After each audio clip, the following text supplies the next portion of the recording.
Dr. Prasad S. Kodavanti, US EPA, to be the chairperson, and Professor G.S. Solanki, Head Department of Zoology, Mizoram University, to be the co-chairperson, and they'll conduct the session 1. I kindly request them on stage. Thank you, Mr. Chairman. And Dr. Let me say my sincere thanks to Dr. Samsara for choosing me for the prestigious award as well as for inviting me to deliver the talk. Normally, giving a talk before lunch and after lunch both are difficult tasks because of insulin problem. Before lunch is low insulin, after lunch is high insulin. I am giving before insulin talk and after insulin talk is Dr. Ravichandran. But that problem doesn't arise in this conference because Samsara is went on feeding a lot of proteins and carbohydrates. No insulin problem will come. Now let me start my talk. As chairman categorically mentioned, I have to finish it between 20 to 25. I will try to justify. Meantime, you can... No. Time one should follow and then please give me some hint if I cross my limit. Let me say integrated malaria management in Northeast India. It is a comprehensive work for the past 2 decades of my, I can say it is a multi-dimensional, though I am keeping a term. It is one dimension is entirely different, that is application of the information technology methods for bringing down the malaria cases in the real-time environment. Another one is for the past 2 years, and I cannot say for the past 5 years, our another focus is on the how best we can exploit the built-in medicinal properties for the anti-malarial activity. These 2 parts are there, but 60% of the part is only on the information technology, with mainly on the data mining, machine learning and artificial intelligence techniques. Right from the simple, technology is simple but application is great. This is my one. Before going to the actual topic, I wanted to give a overview about the disease burden of how earlier the diseases are there, now how they are coming up with ugly head in the public health. For example, everywhere, this is in the Mizoram, you see, always upper part of Mizoram is very badly affected with the cerebral malaria, and lower portion of Mizoram is not that much affected. This is quite common in almost all states. But what is the problem? Here, before going to the topic, there are some problems actually which need to be addressed by the government as well as non-NGOs and all. Wherever that endemicity is there we don't have sufficient infrastructure as well as the control operation mechanism. Wherever there is a non-endemic for example, I will tell you Mizoram itself. Lower endemic zone, lower part of the Mizoram has got complete full-fledged infrastructure as well as this one compared to upper part. Whereas upper part is needed that kind of a mechanism. This kind of a mismatching is leading to the outbreaks. So why this is leading, this kind of things, report generation system, we are very poor. Information passing from one place to another place, very, very poor. That is why how best we can compensate. You see, because of the lack of the information for the past 2 years, dengue has come up and then it is dominating even the cerebral malaria in Mizoram, which is not there if you see before 3-4 years back. Where is the dengue actually? It is not there. 2 years back or 3 years back, how it has come? All of a sudden from sky it has not come. It is there in submissive. We made it aggressive. Virus is there. Dengue virus, all 4 serotypes are there in this system. Otherwise, virus did not came from somewhere else and all. There are few reasons for this kind of sudden appearance and persistence in the public health. There are few reasons. One is because of the migration and planning of the surveillance mechanism. That means in the border areas you don't have, see when we entered into the Mizoram airport, they are asking work permit. Like that, do you have any mechanism from the health intelligence point of view to see whether the person is infected or not? That is the reason in Delhi the outbreak of the dengue and taken the lives of more than 450 some 8 years back. Because from the Haryana border, the milk vendors, they are having the inside the body of the virus of the dengue. They came there. By the time government came to know that this is a migration of the particular dengue and all out of hands, because it is only 14 days incubation period.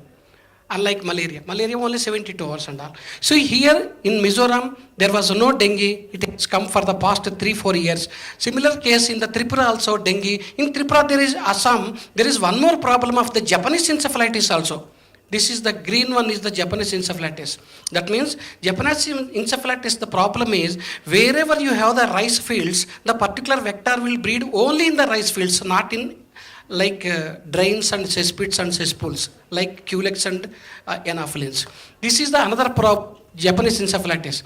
Now, here if you come to the Sikkim, it is almost similar to the what you call cerebral malaria, and sometimes it is this last year it is dominant also in the case of Arunachal also. Now, before talking to malaria, we should keep an eye on other vector-borne diseases which are coming up parallelly without noise. Okay, very unfortunate in Guwahati, the High Court judge also was passed away because of the dengue outbreak. It was not there 2 years back. This is the thing, we need to have powerful information system to bridge the gap between the root level workers and control operators. Similarly, in the Meghalaya, Manipur, Nagaland, along with the cerebral malaria, these three are also coming. We should have a powerful vigilance on this. Now, let us talk about the vectors and all. That means disease mosquitoes and all. If you see, across the country, different vectors are transmitting the different types of malaria. Before going to the actual topic of malaria, immunity, vaccine development, everything was very clearly explained by Dr. Chauhan in the morning session. Now, before talking about the malaria, it is not from scientifically one type of malaria. From ecological point of view, why I am tackling ecological point of view? Minimus and Dirus, these two species you cannot find in any part of India except in Northeast. These two are the vectors. That is why these are all the transmitting agents of the falciparum.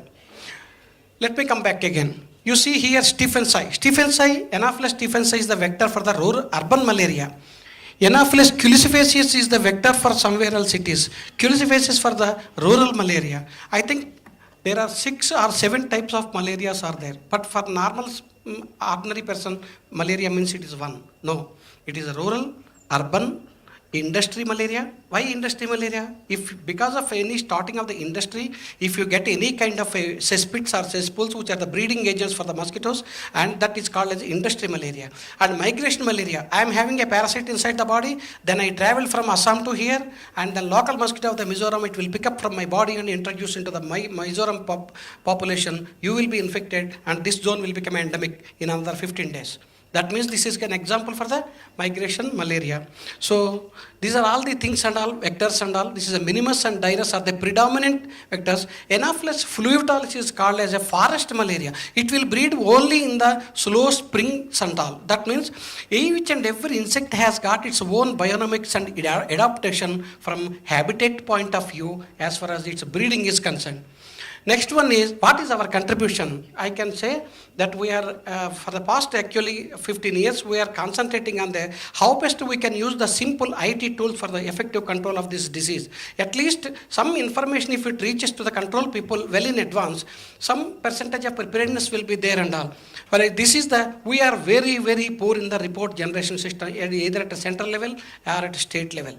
Because you know the mechanism of the funding and all, from Government of India will give the 50% funding for the control of all these diseases, and 50% will be met by the state government, which is uncommon in Northeast. 100% payment will be given by the Government of India to all parts of Northeast, because all 8 states are declared as a endemic throughout the year as far as the falciparum malaria is concerned.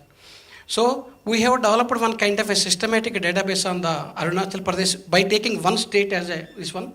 All parameter, I will explain more when I come to this slide. And especially the expert system for identification of the insect species, especially anophelines, and malaria monitoring system in one of the hotspots of the Northeast zone. Let me come back to this database management. See, database management means it is only simple thing, but it is called as RDBMS, relational database management. What is the difference? What is the relation between the socioeconomic condition versus the prevalence? What are the relations between the epidemiology, API versus the vector abundance, API, vector abundance, and disease prevalence? It is one kind of a permutation and combinations one can be done by using report. This is the first step in the information technology if you want to see the forecasting. So this is the first step, we have done it. Next one is that these are all the salient features. Once you develop any program, whether it is from the bioinformatics point of view, please remember that it should have nearly 4 important parameters. One is usability, applicability, affordability, finally adaptability. Of course, fifth one is a user acceptability. If four are good, fifth one will accept it. Otherwise, if you develop a program and say that my program will work only on the Cray computers, means no one will accept you.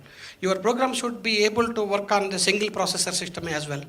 So these are all the salient features of that one. This is published in bioinformation, and this is the one identification. Identification is very, very important, not only in control operations, even for the, unfortunately, taxonomy is vanishing. I cannot find any student who is doing taxonomy PhD or doing any masters, because in most of the universities the taxonomy is not at all existing now. So in such case, what is the one? In India, Iowa State University is the first university in the world to implement this expert system for identification of insects. Later on, we started developing one kind of a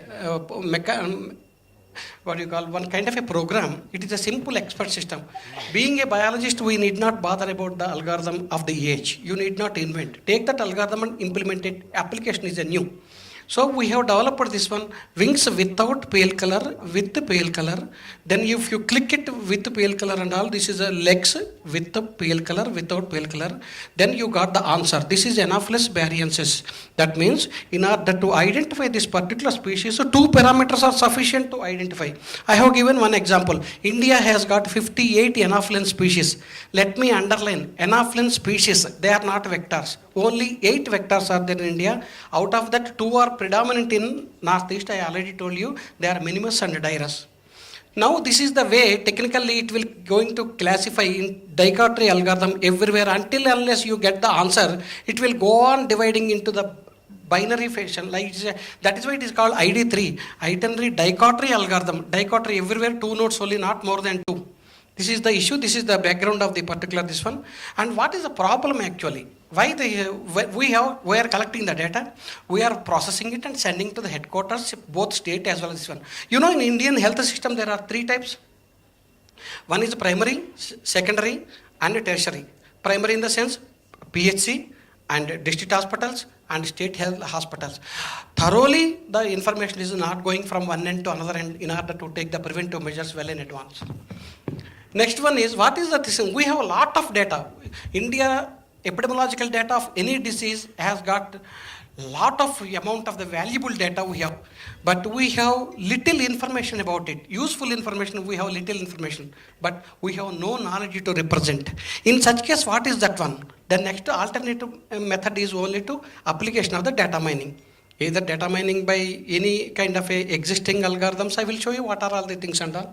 So the data mining in the sense for last 3-4 rows students, I want to tell you, hidden useful information bring out to the limelight that will be useful for the further analysis. That is called data mining. So these are all the things and all. This is also called as KDD, Knowledge Discovery Database. That means knowledge can be discovered from the existing database by using this technology is called data mining. Okay. Technically, it is a process of finding the correlation or pattern. For example, if any lecturer comes and all, if next day principal will ask, what is your opinion about the new set of the students?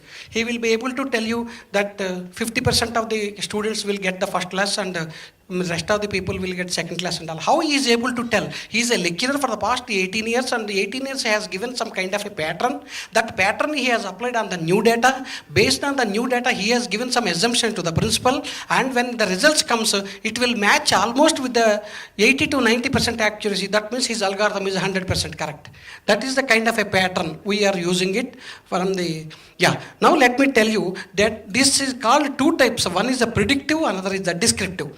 Predictive means, I am talking a little bit technical about it. Data mining, I already explained. There are 2 types of the major classes. One is the predictive, another is the descriptive. Under predictive, classification, regression, time series, and forecasting will come. Please understand, because all my further slides are based on this. Next, in that case, descriptive means clustering, summarization, association. I already told you association rules. X, Y, Z, Z1, Z2 parameters are responsible for outbreak. That means what is the next now? Okay, you have given from theoretical conclusion. What next? Cut the association between the X, Y, Y1 and Z1 and Z2. If you cut this relationship with your own domain, so outbreak may be there. Even if it is there, percentage is very less. This is the kind of association rules importance. So you are going to disassociate the relations which are promoting the disease. That is the beauty. So sequence discovery and all. That means pattern recognition. So in this, all these things are there. We have worked in almost all, more than 8 and all. I am going to take only 1 or 2 because many things are there to focus on my recent research and all. I wanted to tell about the self-organizing map and only in this. Now, what is self-organizing map? Instead of explaining all those things, if 100 students are there, I want to make them 10 groups. Each group, 10 students will be there. This itself is nothing but self-organizing map. In each group, okay, once I made 10 groups and all, what I will do, which group has got the more marks, that is the number 1 group, which has got the 90 to 80% marks, number 2 group, 70 to 80% mark, 3 groups. I have given the weightage of the, what is the weightage in making the 100 students into 10 groups? Your marks are the weightage. Here, my valuable input is the weightage for making the groups of the villages and parameters. This is the entire essence of this slide. So now, I have made it, I am making little bit faster way because of the time constraint. I have made this self-organizing map in Arunachal Pradesh data. So, nearly 8 years data we have taken. If data size is more, your accuracy is more. If size is less, your accuracy also will be less. Now I have taken almost 6 years data. This is y-axis, this is x-axis, this is y-axis. You see, please concentrate on this. Entire science is only focusing on the 2-dimensional cluster. In 1 dimension, I have taken 6 parameters here. Annual blood examination rate, annual parasitic incidence, and slide positivity rate. My focus is mostly Plasmodium falciparum percentage. My focus is on, in a given area, I have no manpower, I have no money power. I have only 2 technical assistants. How to see in 26 or 25 locations where I have to send my people, which is the toppest as far as the Plasmodium falciparum is dominant. From this cluster, except this area, these 3 areas are more dominated for the Plasmodium falciparum. I will ask my 2 people immediately go and then give the mass drug administration. In the entire Northeast, there is one specialty. There is no vector control here, which is quite unusual. Another bad issue is there is no vector control in the Northeast region, only epidemiological control. That means whole and soul depending on the mass drug administration, MDA. So, which is the drug which is responsible for the, which can act against the Plasmodium falciparum, you send at the rate of 6 milligrams per kg body weight, send them to all the 3 villages by 2 members and all. Say about the Indian average village population is 5,000. 3 into 5, 15,000 population, 3 tablets into 15,000, 45,000 tablets are enough to reduce the transmission, to reduce the morbidity. Ultimately, mortality will also come down. That is the beauty here. Now I am showing the opposite, mirror image, opposite of this particular cluster. In this one only, Plasmodium falciparum is more. Rest of the places, please ignore. Go to this particular village and then give the Plasmodium falciparum control on war foot basis. This is the way SOM is going to help in the real-time environment. So similarly, I am going to show one more slide in where there is a number of villages are huge. 26 villages are there where I cannot identify which village I have to go based on my manual. When you apply this one, when you get the clusters and all, only one village is there highly dominant for the Plasmodium falciparum. For all parameters, rest of the villages are showing. Because, how I am saying, because the data is normalized from 0 to 1. 0 represents black in color. Dark one represents the highest magnification of this one. That means wherever you happen to see the dark red color, you attack that one. That is Plasmodium falciparum is more dominant in this. It is that village is highly endemic. That means in almost all alternative houses you have got the falciparum. This is your duty to go on warfare basis. If government is not supporting, with the help of NGOs, you should go as a social concern and reduce the morbidity, first of all. This is the beauty when you have the huge population, huge PHC, huge villages. So, we have submitted this one to the National Vector-Borne Disease Control Program. They have selected nearly 6 states in the country. Out of 6, there are 2 states, Assam as well as Mizoram. They are implementing very shortly in this. And malaria monitoring system, people like me may not be having much idea on the numerical calculations or this one. Visualization means I can accept it or catch it very easily, so my rate of effectiveness in controlling the disease is also very high. So if you have this one, wherever you happen to see the dark red in color, you can see they are all highly endemic for the API, annual parasitic incidence. So go there and give the drug administration, which is only the source for you in Northeast. There is no other source. If it is other than Northeast, you can do the vector control, larval control, adult control, as well as master drug administration.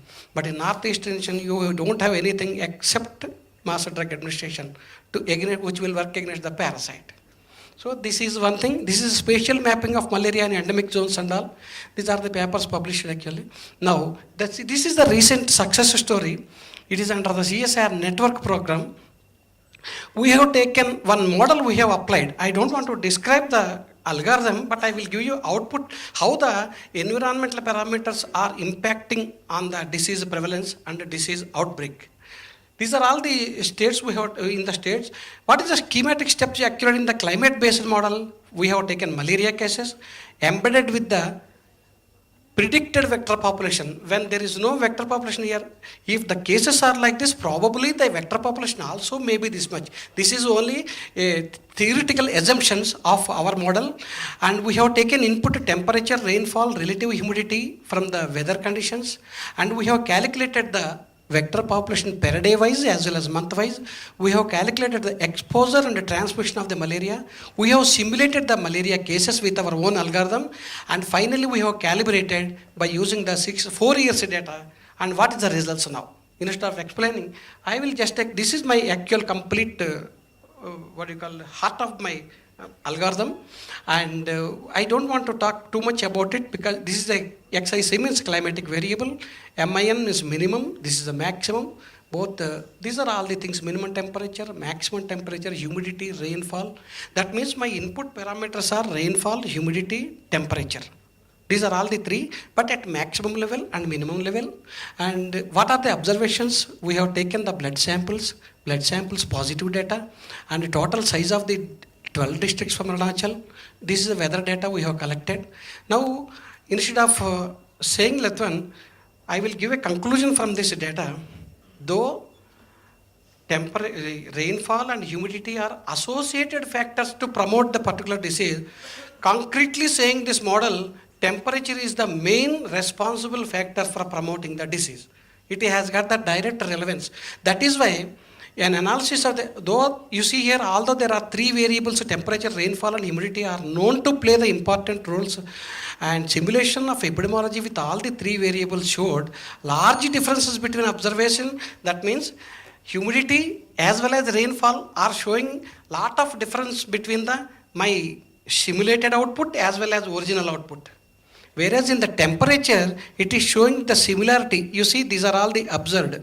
These are all the simulated. Everywhere you can see with the 10% variation, almost similar my results, except temperature. This is only temperature, except relative humidity as well as rainfall. They are not directly responsible for promoting the disease. So this is the one and all. These are all the 12 districts we have taken from Arunachal Pradesh. You can see everywhere except in one or two places, almost all my simulation model as well as the predictive model as well as the existing real-time data, almost 80%. Any forecasting data can be taken into account if its accuracy is more than 40% or 50%, sorry. This is for the applicable in the case of chemical accidents, applicable in the case of any machine failure or in the disease control. This is the program. These are all the papers published in PLOS One and Malaria Journal, and these are about the our output and all. This is the we have given a training to the Arunachal Pradesh 18 malaria officers how to use it, how to draw the reports and how to send it to them. Now this is an integral part of the health intelligence system of the Government of India, Ministry of Health and Family Welfare. So this is about the E-Northeast Award for the work what we have done it and all. This is ICMR award. No, now for the past 2 years we are mainly focusing on the Northeast, how we can exploit the built-in facilities of the plants which are harbored in the biodiversity hotspots. Everyone knows this. Out of 12 biodiversity hotspots, this is also one of the richest one. And so far, according to Chopra, 45,000 plant species are recorded. But I myself have some confidence, not less than 3 to 4,000 unexploited plants are existing in various parts of these holy places. I can call these all 8 states are holy places. Because when you are working in the natural products, you don't know when you are going to hit the gold mine. Don't get fed up with that. Example is Sir Ronald Rose. Sir Ronald Rose dissected 3,000 mosquitoes in Hyderabad, Begumpet, Old Airport Road. Then they said nothing is going to come. Then he is going to throw the last mosquito without dissecting. But he has seen some bulging of the abdomen and all. Let us try this also. When he opened that one, then he found oocyst in the gut. Salivary glands, then he found the salivary glands, the sporozoite. So that means we don't know when we are going to hit the gold mine when you are doing with the natural products. With that time, we have conducted one 25th and 26th the traditional healers meet, where we have got 75 traditional healers who treated this malaria. Practically, they have the list of the candidates whom they have treated. And then now what we are doing, these are all some of the plants and all. I got already first call. That's why I don't want to read the names of these 3 plants. We have shortlisted from the various collection, first 3 these things and all. Example, Litzia salicifora, this is another one antioxidant and antimicrobial only, but it is showing some kind of a very good activity when I clubbed this one with other plants also, polyherbal formulations. Now I am going to show that one. See, this is a work in collaboration with ICGEB, Dr. Dinakar. Anti-malarial activity. This is a cyberkin methodology. This is about the manual as well as a computational one. See, this is a ethyl acetate as well as a methane extract. These 2 and all. So both are showing activity, but whereas in cyber green, it is not showing any one product of this particular, this is a methyl acetate is not showing activity. It is a false actually because of the fluorescent negative results and all. Whereas when it comes to the manual method, both extracts of my polyherbal formulations are showing activity, and this is not one-time results. We have replicated 3-4 times in 3 geographical locations, and they are showing very promising. All the 3. This is again product from the one traditional healer of the Arunachal Pradesh. So this is the thing we are going for the patent very shortly, and this is about the ethyl acetate. It is showing some kind of a significant peaks in both methanol and acetate, ethyl acetate extract and all. See, when we brought the traditional healers, I have given one kind of a confidence to them. This is your matter. Without any scientific validation, I am going to support you because NIPER is the first national pharma institute in northeastern region. 9 years back it was established. This is only the institute that can give a stamp to him, pharmacologically it is safe and there is no toxicity in that. Whatever nature is there means you cannot take it granted everything is safe. There may be heavy metals in that and all. That is again a carcinogenic and all. Whether you give your medicine should not be headache to for another complications of the human being.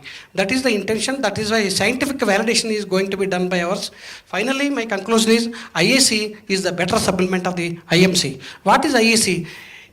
Information, education and communication, it is a better supplement and integral part in the integrated malaria control program. So many outbreaks are due to the poor information and poor network in Northeast. RDBMS will certainly help in generating the combinational reports for the Mass Drug Administration. Artificial intelligence and data mining techniques will be soon going to play in the disease control programs. Cluster analysis will try to prioritize which is to be done on the first, second, third rank manner. And focus on the exploitation of the medicinal plants from the Northeast region will have a bright future in the days to come to mitigate the malaria menace. This is my holy place, that is Naipur Gauhati. Thank you very much. I hope I have taken 2 minutes more. Thank you very much. Thank you. Thank you, Dr. Murthy. We appreciate it. It's an excellent talk. In the interest of time, I would like to skip questions, but I know that Dr. Murthy will be available during lunchtime. That is always safe also. But if there is a question that is really burning, you can't wait, we can entertain probably one. if anybody has. If not, I really like to thank you again. Thank you very much, sir. There's one comment that I have is, are you familiar with the Bill Gates Foundation? Yeah. So I think they're giving quite a bit of money to eradicate malaria. So, that's another source for funding. Okay, sure. So I would, encourage you to Thank you look very much. into that. Thank you. Right.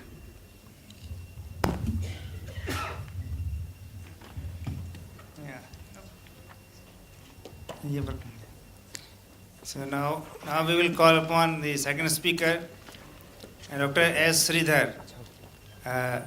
He's from Hyderabad, and he will be delivering lecture on innovations in membrane technology for sustainable industrial biotechnology and societal welfare. Dr. Sridhar, please. And see the time also.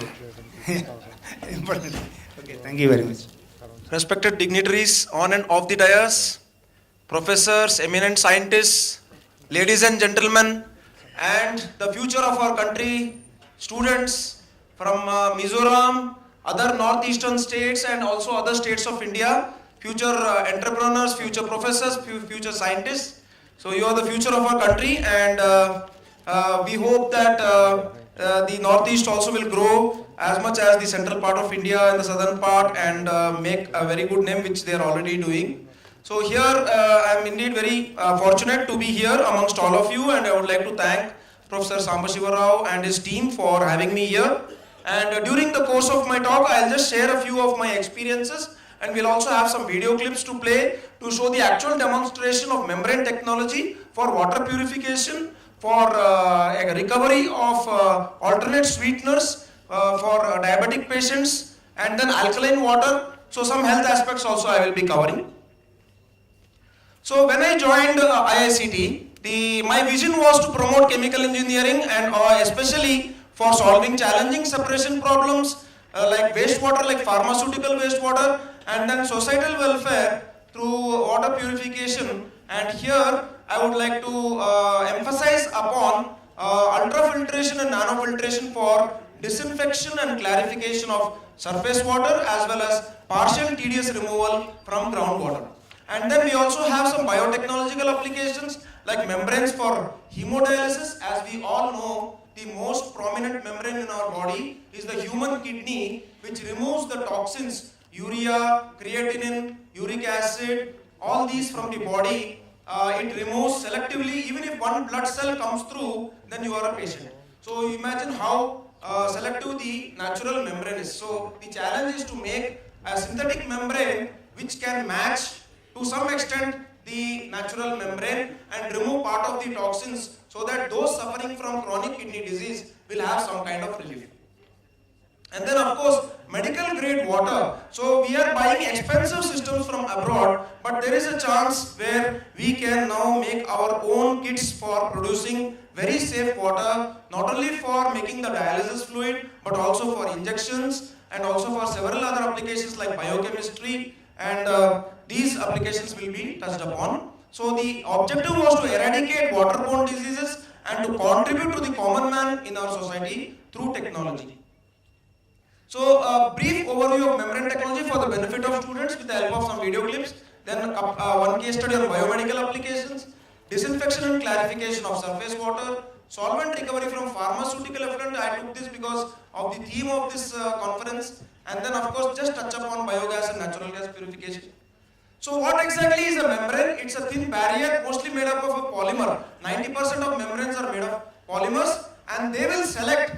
One is on the basis of the molecular size of the feed, liquid or gaseous constituents, or on the basis of interaction. So here in this particular slide, you can see separation occurring by molecular sieving mechanism. That is because of the molecular diameters of the feed molecules. Water molecule, which is smaller, 18 molecular weight, it goes through the membrane, which has a 50 molecular weight cutoff range. The pore size is 10 to the power of -4 micron. It allows water molecules to go through because of the size, and also because of the hydrophilicity. And the salt molecule, like for example sodium chloride, it is 58.5 molecular weight, so it gets retained. So this is one mechanism, molecular sieving, depending upon the pore diameter of the membrane. And then we have the other mechanism where the membrane is almost non-porous because the pore size is less than 1 angstrom in it, less than 10 to the power of minus 10 meter. So here the separation occurs by interaction. So for example, if you have biogas or natural gas, the biogas contains methane as the major constituent, and then methane gets retained, and then the CO2 and H2S molecules, they will penetrate the membrane and come to the other side because of interaction. Sorption, absorption, diffusion and desorption mechanism occurs here, and you will get the impurities in the permeate stream, and your retentate is now more rich in the methane that is present in the biogas. So the major aspects are development of the membrane, its application for different processes, and then of course its scale up into modular configurations for deployment in villages and other places. So can we have the first video, Ranjan? So we'll have 2 videos continuously for the benefit of the students, since they are not playing continuously. So here we can see the polymer solution is made like honey, like it is about 2 to 10 Pascal second, or 2000 to 10,000 centipoise is the viscosity. The viscosity is just like honey. You will be dissolving a polymer in a solvent like dimethyl formamide. For example, you will dissolve polysulfone in dimethyl formamide, make a solution like honey, and then you will be casting it and then spreading it over a non-woven fabric, that is a support, that gives only the support, and then you will do phase inversion of this solution, so which is spread on a non-woven fabric. So here you can see, you can control the thickness of the membrane, and you can see that you are now going to get a film. Now you are going to put this plate into water. So what happens? Water is a non-solvent for the polymer. So polymer will precipitate out, and the solvent of the polymer, that is dimethyl formamide, will get replaced by the bulk of water. So now you are getting a film. This film can treat surface water, municipal water, it can remove the bacteria, virus, it can disinfect the water and also clarify it. So zero turbidity and very almost complete removal of the pathogens. So it is ultra porous, 0.001 micron.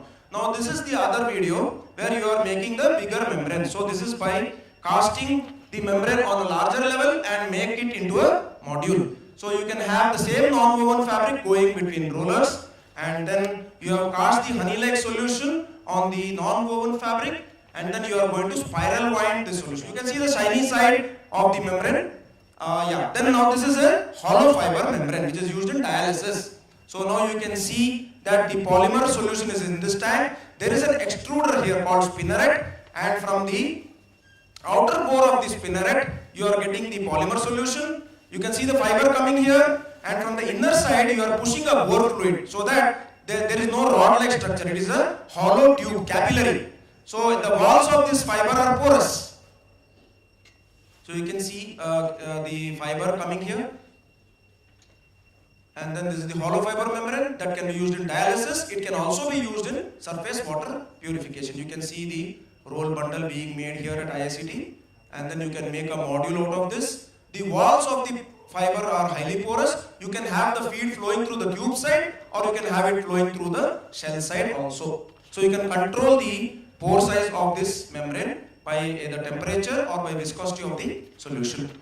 So now one application we can see. So here this is reverse osmosis. So this is the outside portion of on the airport road. We have a reverse osmosis plant put for summer. So it was installed in 2016 summer, and then it has been running continuously. We had actually installed it only for summer, and then the residents of the colony were very happy.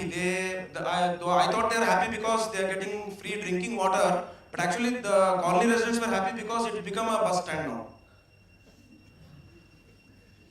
So now you can see people in the summer coming and taking the water. So free water camps can be established in this manner.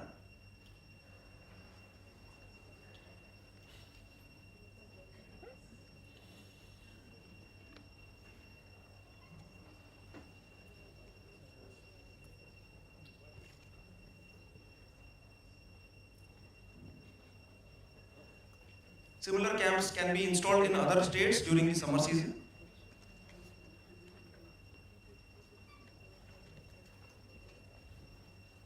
And then we can stop here. So this is borewell water converted to drinking water. So remember that RO water is not entirely safe as long as it is not remineralized. It needs minimum minerals of 60 milligram per liter, and the maximum range as per BIS standard is 500. Of course, if you have borewell water of about 600 to 700 ppm, definitely you can consume.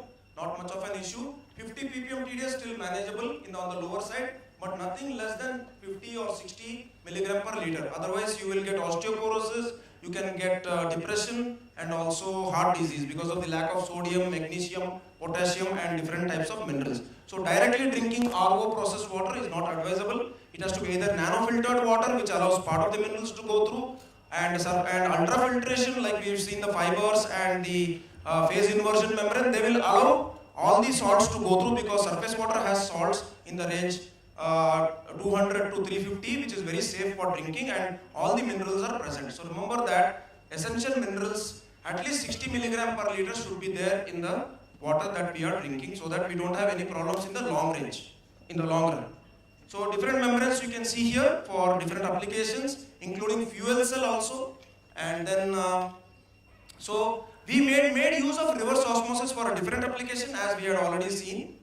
So when one side, we all know that when one side is pure water and one side is saline water, say sea water, then flow naturally occurs from right side to left side. That is called as forward osmosis. But we have to apply a pressure on this side to concentrate the salt solution more, and that is when we apply a pressure greater than the natural osmotic pressure, then we will be able to push the water back. So for that we need an external pump. So we are able to push the water back. This solution gets more and more concentrated. So if it is sea water, the recovery will be very low because osmotic pressure is going to be very high, 25 bar or 25 atmospheres nearly.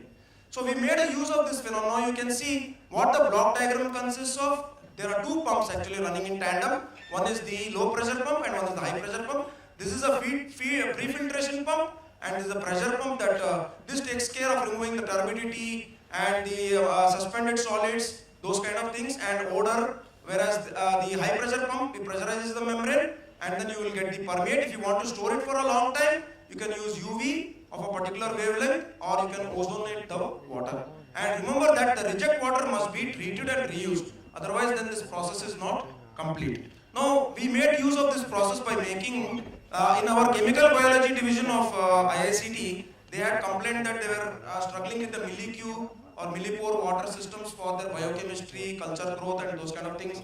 A lot of equipment had got damaged. So we thought, so necessity is the mother of invention. So we thought of making a cascaded system without any intermittent pump here. So you can see two membranes here, then no pump here. Why? Just valve arrangement, and then you come to a resin here. So there is also a resin. So we can easily get type 3 and type 2 water. For type 1 water, we need an electro deionizer, which we are going to add on to a later stage. Then we had then this was the first form of this system that was installed in several departments of IICT, because the imported systems were very expensive, and they also required a lot of maintenance, 1 lakh per year. But the system itself cost here 50 to 60,000 only, and then made several installations, including in Naipur, Hyderabad, and then in OU and other areas as well.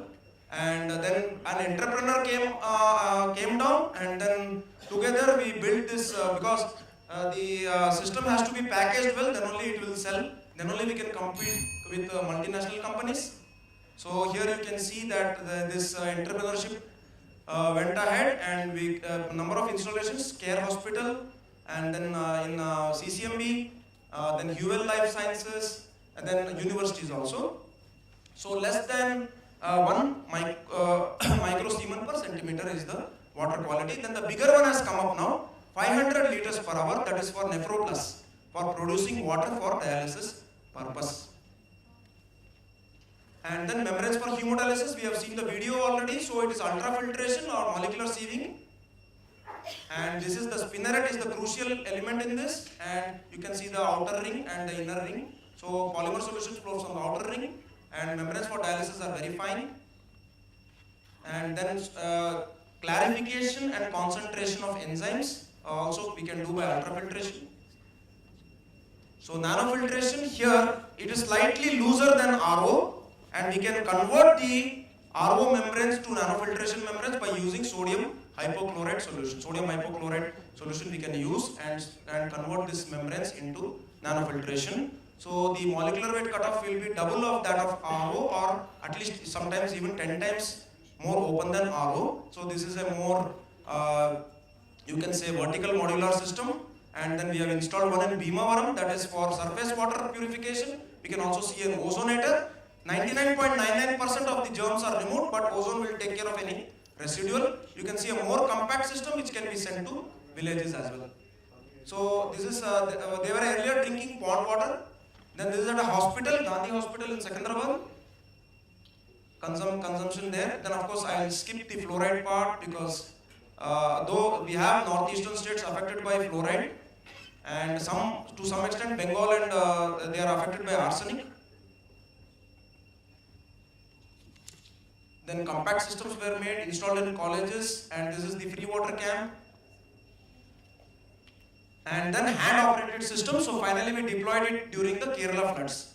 Ranjan, can we have next slide? So this is for Kerala floods, hand pump operated system, and we can see that. Yeah, now you can see that the flood water is low in TDS, low in dissolved salts, but it is very high in pathogens and turbidity. So now it is being treated by a hand operated system, hollow fiber membranes, and you have a smart chlorine cartridge here, which will leach out 2 milligram per liter of chlorine. You can see here. And you can see the clarity of the water that is coming. And during the floods, generally we have seen that the calamity is greater, or the fatality rate is much higher after the floods rather than during the floods because of the water intake. So about 750 families were catered to during this.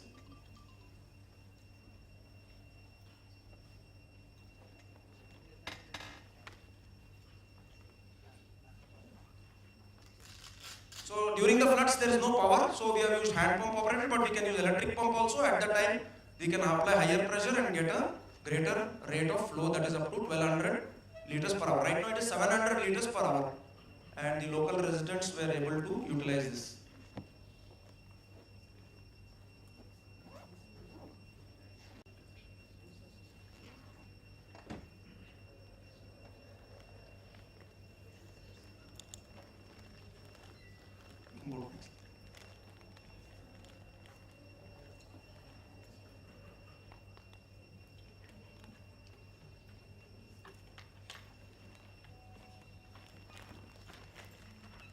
So this was the effect in the northeast, and then of course bottling and so in health and nutrition I'll just touch upon one case study, that is for stevia, which is a natural sweetener, and it has got to extract stevia the process is a bit cumbersome, and it has a good substitute for diabetics because it doesn't need insulin for metabolism, and it is also anti-obesity. It will not give any extra calories, so it is being used already. So the process was to extract the stevia from the leaves, and then that is first de-waxing by using hexane, and then removing the stevia from the leaves by at 120 degrees using hot water, and then it goes through a series of ultrafiltration steps where the stevia is extracted and the high molecular weight impurities are rejected. And then we have a nanofiltration step where stevia is concentrated, and then we got crystallizing, and you can see pure stevia, which presently in the market it is around 13,000 rupees per kg, sir. But now it is we can bring down the cost of that. So alkaline water, if I don't touch upon alkaline water, then it will be little the thing. So we have seen in BIS standards that the range for drinking water is 6.5 to 8.5. So it is very stringent on the acidic side, but it is quite generous on the alkaline side. So up to 8.5 water we can drink. It's not a problem. So that is because of our acidic foods that it gives birth to the diseases like diabetes and cancer. And if the cell is devoid of oxygen, we will be, the cell can become cancerous in 2 days. So we have these kind of problems. So alkaline water can help prevent many of these diseases, and I generally try it out on myself first before I go into the field. So we made alkaline water in the lab. Last 2 years I'm having, and during my sports activities there are no joint pains that I am feeling. So one of the benefits, because of extra carbonates, bicarbonates that is coming in the water, more oxygen to the cells. So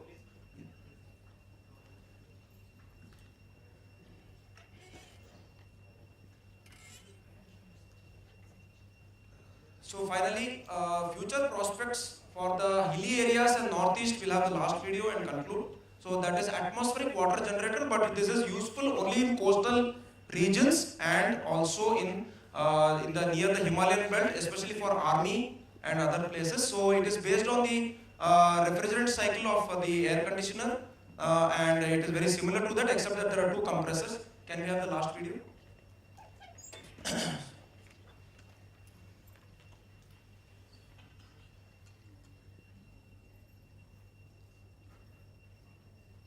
Yeah, so atmospheric water generator, so it will not work in winters, and it will not work when the relative humidity is below 25%. For safety reasons, it will switch off. So it is not yet been tested in arid zones like Jaipur or in Latur, which may need this technology more.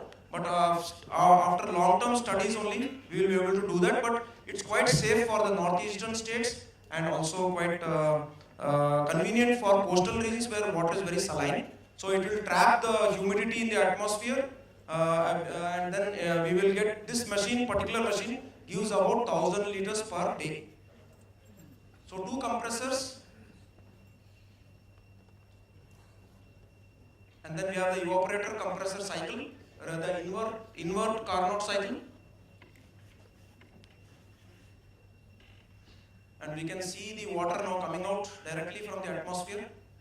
And we give minerals into this tank to blend with the minerals.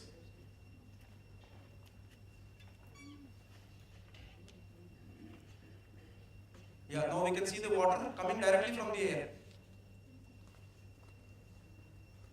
This installation is just beside IICT. Of course, we have a good temperature and relative humidity.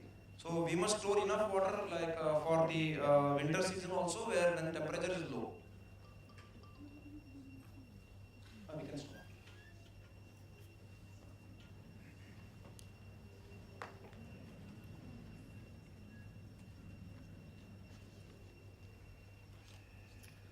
So can you go last slide?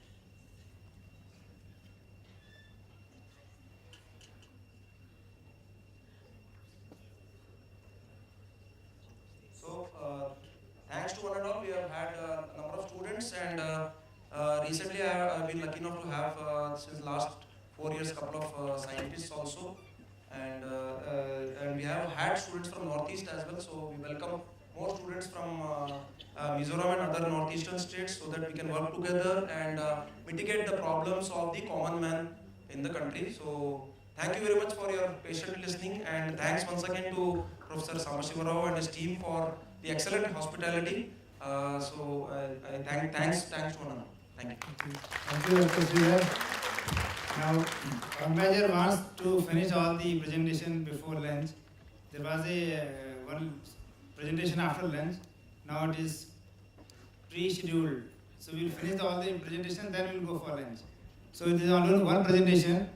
I request Dr. V. Ravichandran to come and make a presentation on systems biology for drug discovery. And then we go for lunch. Very good afternoon, Chairman, audience, auditorium. It is my privilege to be part of this international event. I wish to thank the organizing team, Professor Samashiva Rao, Vice Chancellor of Mizoram University, and Sandil Kumar, Dr. Guru, and the organizing team. The title of the topic is something, it is very basic, but the concept projection. The concept is very important, it is missing in that all the design of the research. Before we go for that any research concept, we should have a clarity on that. first of all, what is that cell biology, structural biology, and that again the system biology. Then, if you understand that it's the basic the cell nature, what the problems. It's the system biology. It is basically it integrate that the together. What is the basic, the nature of the cell, what the technological development, what the data will be useful, together integrating all, which gives that the clarity for that the projection or objective on this. We can go for that minimum the targets, new targets, targeted drug delivery system. These are the complex issues can be attended through that the system biology, the concept by using of certain the software also, as Dr. Murthy was giving of the data, how it is very much useful. Now that the big data is a major the resource, and also to one side it is a challenge how we are going to use it. There are several data integrity, database for integrity, and again string software. Several components are available to use it to simplify that the complex system of the disease.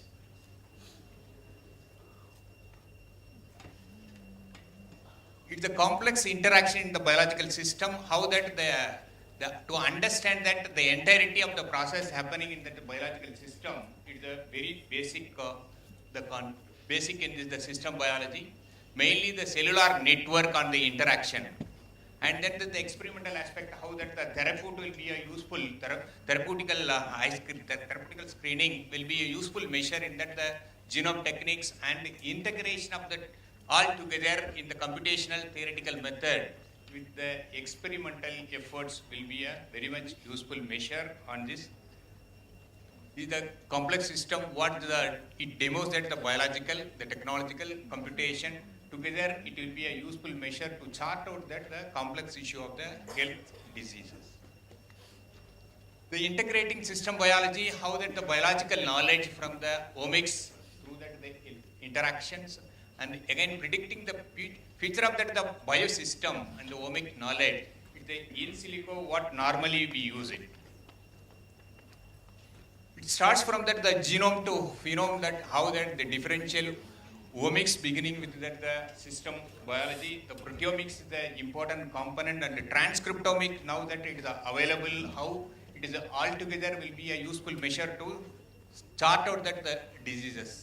If you see that the gene spring, the Agilent has that data to chart out that altogether, how that the database integrity and the several other the data tools, omic tools are available. This gene spring, they have that these are all the component together with the integration of transcriptomics, genomics, metabolomics, and proteomics, and NGS. All together it will be a very much useful measure for that, simplifying that the complex issues. What the objective on this? Whatever the external substance is processed by cellular material to provide that energy, that is a simple metabolism. If you go for that the sophisticated process, it is sophisticated process, what it is that the blueprint already it is there in that the DNA. How this integration of the gene coded DNA, they convert the protein into that the gene expression, and that gene expression study which gives that gene regulation aspect. Gene regulation aspect, you could see that now the main gene regulation study will be supportive for that natural products as well as for that any kind of that the drug or a chemical molecule which influence on the any cells. The elemental cellular process are individually, at least in principle, know that the database collection information, mainly the metabolic network, genetic network, protein-protein interaction, these all together, which is the useful measure for that rational model that reproduce the functionality of the system, that the predictive power, which is most useful and informative for before designing of that any of the concept. The human health disease, if you see that it's a complex system. In this, between medicine and system biology, how that it's the disappearing the mechanism of the disease require knowledge, how the signal transduction pathways, the pathway analysis are very important. Before go for that study of that the disease, the pathway analysis where it emerges. Initially, if it starts with that simple pain, the inflammation reaches into that the complex level, then it is enough kappa B level. The different how it is works with the different pathway. These the pathways are very useful measure before go for that designing. This is a biological pathway highly interconnected. If you understand that the interconnected pathway, then it is a motivation for that adopting. What are the target different protein we are going to target, how we are going to that select that pharmacophore binds with this protein. It is a important component on this. It's initially the target identification, optimization. Pharmacophore, it is a lead molecule identification, optimization, together preclinical and the clinical integration. Together, if you understand that the clarity and that the cell biology, followed by that the optimization of that the pathways, metabolic pathways, the protein, different protein involved on that. It's all together pharmacophore binding on this ITZ model, how it will be a useful measure for that. Finding a simple pharmacophore with that rational aspect of binding and that the stability of that, the binding nature with the component will be the useful measure. These are the softwares available for that the genome to transcriptome level. What are the different software it is available? There are n number of the software it is available. It is the selected the software component it is given. We have taken that one category of the problem for discussing the logics. The diabetes is the problem we have taken. How is the diabetes? It leads into that Alzheimer's disease, neuronal degeneration. In this aspect of normally we think that work on that the Alzheimer's disease or work on that it is a basically Parkinsonism problem or work on with that the cardiomyopathy. But where the base on that is the main reason that this is a concept of this biology given that importance for the designing of the work in which how this is the diabetes. Normally you all know that it's very basic destruction of beta cells on the pancreas. The progressive impairment of this the insulin secretion, both that even the insulin also it is available, sensitivity to target the tissue to the action of the insulin. These are the important component on this hyperglycemia, how it leads into that the different problems. If you see that the mechanism of that the insulin, the glucose aspect, the glucose level it is increased hyperglycemia in the bloodstream, which enter into that pancreatic cell, it phosphorylation happens, then it closer that the potassium channel and it opening up the calcium channel, it induces the insulin, then it is again reaches to that the bloodstream for utilization of that the insulin, utilization of that the glucose it happens. How that the insulin enter into that alpha subunit, beta subunit and phosphorylation logics, it comes to that the GLUT4 for that utilization of the glucose. This mechanism is important for that understanding how it is connected with other problem also.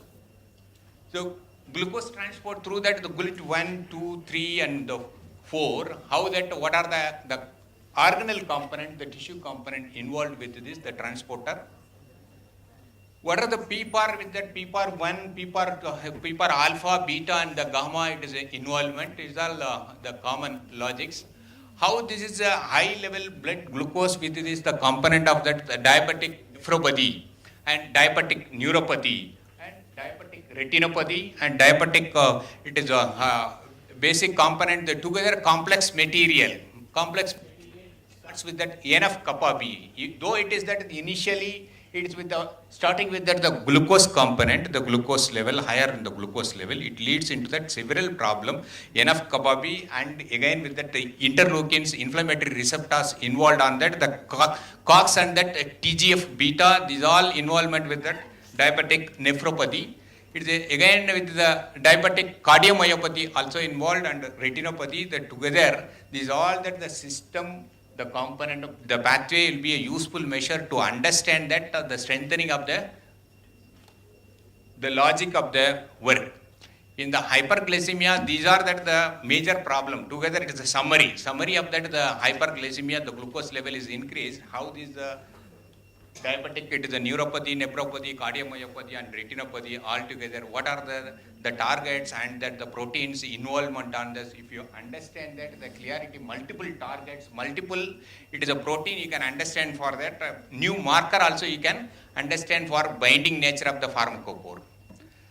This is how insulin resistance and that beta cell dysfunction it happens, how it leads into that subsequent problem like NF-kappa B, P38 MAP kinase, JNK, SAPK, hexamine. These are all the component which is relevant with that. The reported the targets, nearing of that 39 targets in that the molecular level, that in the process level, all the proteins are reported so far with the diabetes 2.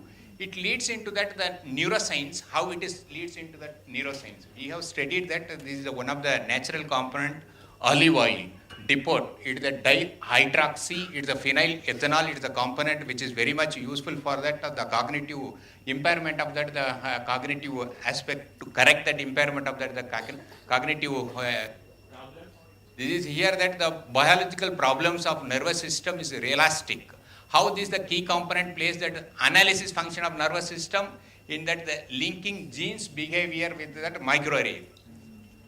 See the insulin resistance in the Alzheimer's disease. We have worked out that the component with that depot from the olive oil in the different concept how that the microRNA is 124, H-stock 6. These all that how it is a useful measure for that studying of this Alzheimer's, but it's linked with that the diabetes. It is stated as a diabetes 3 model for which it is given as basically diabetes 3 and Alzheimer's disease is a complex. Both are interlinked with the insulin resistance, insulin growth factor signaling, inflammatory response, oxidative stress, glycogen synthase, kinase. These all that the material which is connected from that the diabetes, it leads into that Alzheimer's disease. Again, it is quoted as a type 3 diabetes.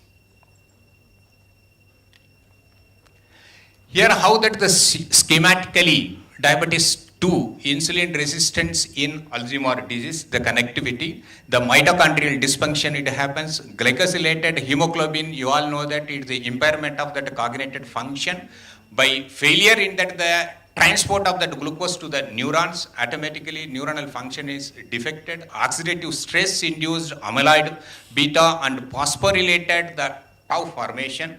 Again, if you go for inflammation by mitochondrial dysfunction, activation of voltage dependent anion channel by that amyloid beta induction in that neuronal loss. Together, it leads into that Alzheimer's problems. And again, it is the insulin resistance, how that glucose metabolism plays a pivotal role in that mitochondrial damage. It is already, we have conveyed that, but still DNA damage and ROS formation is a major part in the formation of amyloid. It is a flakes. See, these are the few work we have carried out with the olive oil, the content of depot, with that the concept of neuronal dysfunction. This is the another work we have carried out. The team worked on this. So we have done this is the component with the Alzheimer's area. We are thinking of same component how it works with the diabetes also.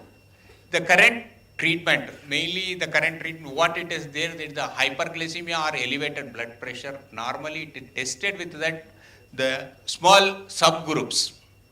Then it is utilized for that the entire the population. What it is trying to point out here that the precision medicine, it is going to be the ruling of that the society. It will be in very near. In this the concept, these all the component need to be revised in the design of that the work. The great clinical need for that improvement, the prediction of the prognosis is the very important component for which system biology will be a very much useful measure. And the novel biomarker also one of the pathophysiological component. It gives that targeted therapy, well-selected cohort. This is the way that this system biology will be a useful measure for that, the developing a concept on this. These are the secondary metabolite which binds with that the receptors, which shows that the component where that the gene regulation, up regulation, down regulation, microarray system it works at. We are working on this microarray system.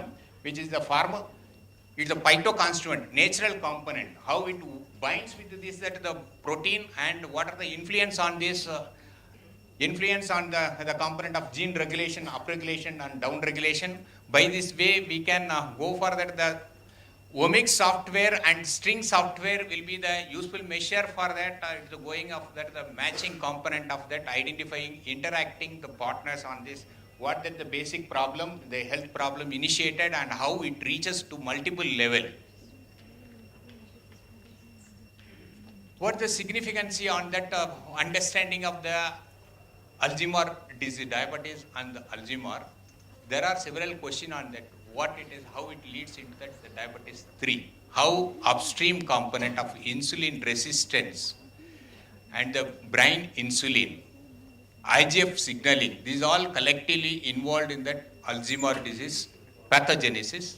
The investigation of that insulin on long-term potentiation, long-term depression across that synaptic contacts is required in order to understand how stimulators of insulin signaling to promote that neuroprotection in the Alzheimer's disease. It's a very important the component before we think about or design about that any problem.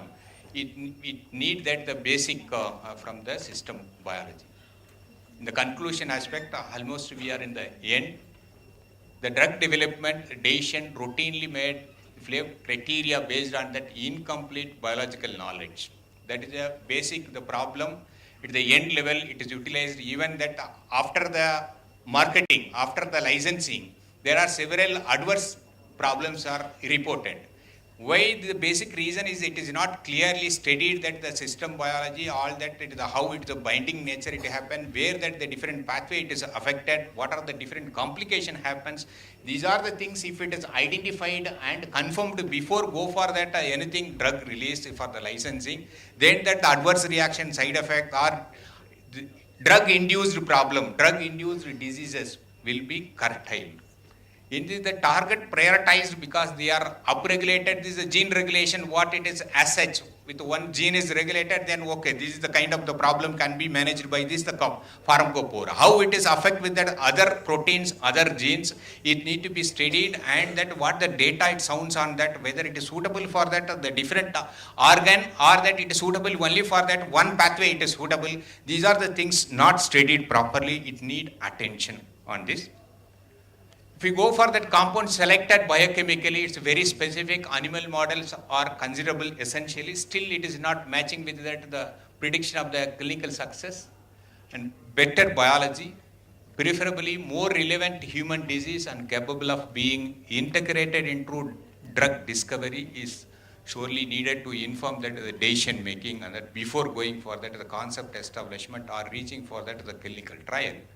And the system biology approach, though it is as such it is available in that the initial stage, it is a meaningful concept and important for that by modeling specific physiological problem in that the target validation, target drug delivery. These are the very important logics. Clinical physiology, how that it is a rapid characterization, interpretation, and disease relevant cell and cell system responses together will be a useful measure for that before permitting that the drug reaches to the market or licensing. By the summary, it is a very much useful measure. It is a simple design. It is not a technical matter. It is a simple design for that before going for that any kind of work design. The work design should be ensured with that what is the normal and the complex system. Complex system should be rationally studied and matched with that whatever the tools it is available. So consolidating this thing can be a useful measure for that. The health, the complex disease can be consolidated and that corrected. So thank you for the organizing team for the invitation and patience. Thank you very much. Thank you very much, Dr. Ravichandran Garu. I have a comment only, okay? Because the systems biology is a good area and it's very dear to us also. Just want to mention that we have another program. You know, I'm involved in 2 programs. One is a chemical sustainability program, In that, we are trying to develop neurotox testing guidelines for chemicals, just like you're trying to find using systems biology for drug discovery. So we are trying to understand how these chemicals cause neurotoxicity. So we are applying this systems biology approach, taking in silico models to cellular, to organ, to whole animal, and then we're using a lot of epidemiology data to understand this. So this is a very novel approach, and like you said, so it's a big data. So we need to analyze and then try to come up with some kind of either protein signatures or genomic signatures so that we can squeeze in a lot of chemicals. So in the chemical database, there are about more than 100,000 chemicals, but we don't know whether they cause neurotoxicity or not. So how do? We don't have time and people to test all these chemicals, so we had to find different ways to do this. So one of the ways is the systems biology approach, okay? I compliment for taking that approach. Yeah, it's wonderful. We are happy to Yes, be thank with you, your effort. Thank you. Thank you. I just want to thank you for all excellent lectures, all three speakers, and I hope you all enjoyed it. Before we close the session, we have a small announcement. As we come to the end of session 1, may I request the chair and co-chair to felicitate the invited speakers. Dr. USN Murthy, Director, Niovember Guwahati.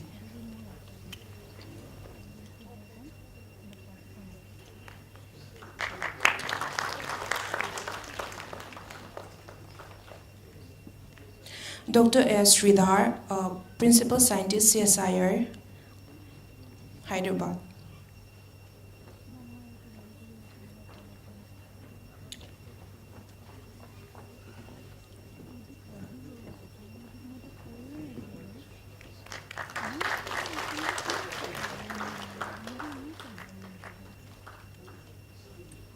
Dr. V. Ravichandran, Director, Niovember, Kolkata.